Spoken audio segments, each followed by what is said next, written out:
New release from Arrow Video on Blu-ray is the 1989 British drama The Cold Light of Day. I had never heard of this film until I received the Blu-ray for it, and I also didn't know what it was about until I popped the disc in. I just started it off blind. So for me, this film was a very, very titular, cold, kind of dull drama about this very morose man who sort of picks up other men at a local bar, and then he starts killing them. I never saw that coming. So this is a true story of a pretty infamous British serial killer who operated in the late 70s, early 80s, who was named, let me look, Dennis Nilsen. I do have notes.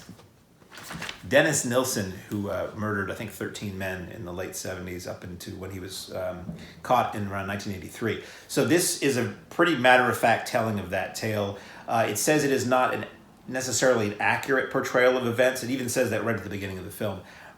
Names have been changed, and this is, not exactly completely true, but this is the spirit of what went on. So there has since been a new telefilm with David Tennant from Doctor Who and Broadchurch called Des that I'm looking forward to watching from, I think, this year, about the same individual. So Cold Light of Day basically takes us one step at a time, or one murder at a time, through this guy's life. It opens with him being arrested, and the framing device for the film is a police captain is interrogating this man and trying to get him to recount the tales of what happened and say why he did what he did and all of that. And it's a pretty, it reminded me very, very vaguely of a German film called Angst, which is kind of hard to sit through, and Henry Portrait of a Serial Killer, in terms that these aren't really salaciously presented. It's pretty matter-of-fact, it's pretty humdrum, it's pretty gruesome in how cold it is in its depiction sometimes of what went on. And it starts off, I'm not going to get too explicit with this, but he brings people back to his house and then he strangles them. And then he has to do something with the bodies. That's where it gets a pretty explicit.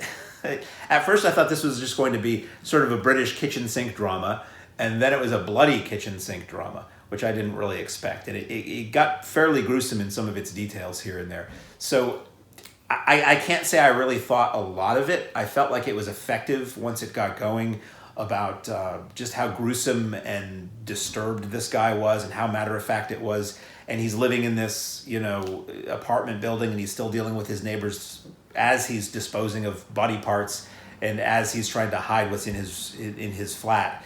And that got sort of compelling and grim. But overall, it's a very, I keep saying low-key.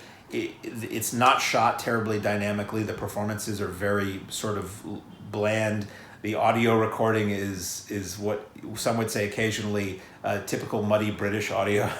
So sometimes it's a little hard to understand what people are saying, or you get a lot of room tone in the audio recording.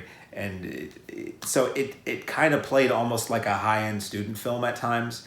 Apparently the woman who directed this film has not made much else and is sort of a mystery.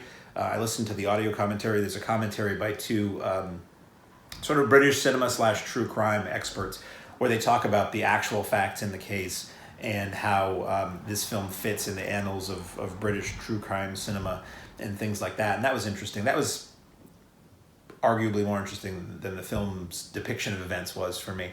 And it's Arrow, so it looks great. I mean, it looks as good as the original film does. The original film the colors are not very bold, but it's razor sharp. It looks as good as it could. It looks good enough to make you wonder exactly when it was shot. I would have pegged it as a few years later than 1989 because of how good it looks in terms of the Arrow transfer.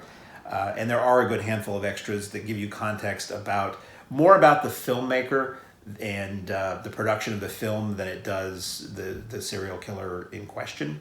But for fans of true crime cinema and British true crime cinema, I think this is sort of a piece in the puzzle. So The Cold Light of Day from 1989 is now available on Blu-ray from Arrow Video.